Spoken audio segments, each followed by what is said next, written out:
Donc, Techicea, on est un bureau d'études spécialisé en construction bois.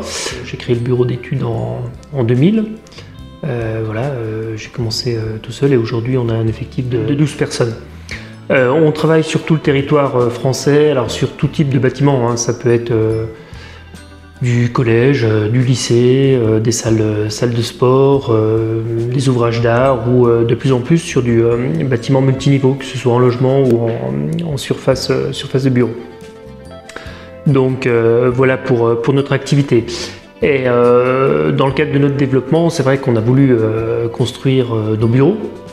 Et on a une approche sur l'ensemble de nos projets très orientée développement durable, empreinte carbone limitée. Donc la filière courte et l'utilisation du bois local, pour nous, c'est très important et ça fait partie de nos motivations. Et donc du coup, effectivement, dans le constat du développement de certaines maladies telles que le scolite et l'attaque sur les épicéas, c'est une matière première qui est disponible. Donc naturellement, nous, on a voulu utiliser ce bois en démontrant que mécaniquement, il n'y avait effectivement aucun problème et qu'on pouvait l'utiliser en structure. Donc notre bâtiment, on a fait cette démarche d'utiliser les bois scolités. Et donc on a pris contact avec les scieurs, avec les industriels, pour pouvoir réaliser et fabriquer notre bâtiment avec du bois massif scolité, du lamellé collé scolité, du CLT scolité, et tout ça dans un périmètre 30-40 km autour de notre bâtiment. Donc voilà un petit peu par rapport à notre démarche. Et pour nous, la construction de nos bureaux était vraiment une démonstration qu'on pouvait utiliser ces bois-là. Ce projet, on l'a fait en cofinancement avec mon expert comptable qui est au rez-de-chaussée. Nous sommes à l'étage et on est sur une surface globale de 548 mètres carrés. Le coût de travaux, on est à 1 million d'euros hors taxe, coût de travaux hors terrain. Donc ce qui est un coût intéressant par rapport à la performance globale du bâtiment, sachant qu'on a voulu un bâtiment aussi répondant à la RE 2020, et puis notre cible était le E3C2. Donc on est raccordé au réseau de chaleur de la ville de Pontarlier. On a des panneaux photovoltaïques également en toiture qui couvrent en fait la consommation électrique de l'ensemble des bureaux.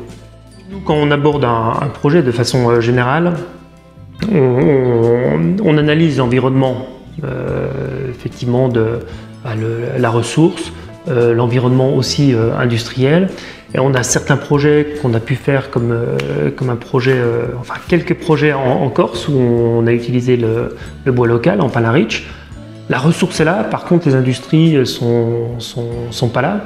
Donc sur notre projet, on va favoriser énormément l'utilisation du bois massif pour être dans une démarche toujours de filière courte et d'adapter le projet aux produits disponibles sur le territoire. L'avantage de la Franche-Comté, c'est vrai que on a une matière première qui est disponible, qui est très dense.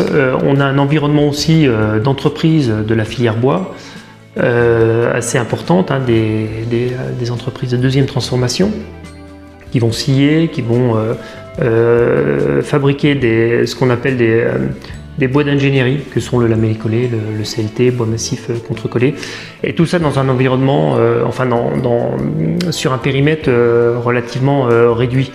Donc le fait de travailler en bois locaux, ça structure en fait nos territoires, parce qu'on a toute l'industrie et on a toute la filière disponible sur ce territoire. Donc pour nous, c'est un engagement aussi sociétal important, l'utilisation du bois local.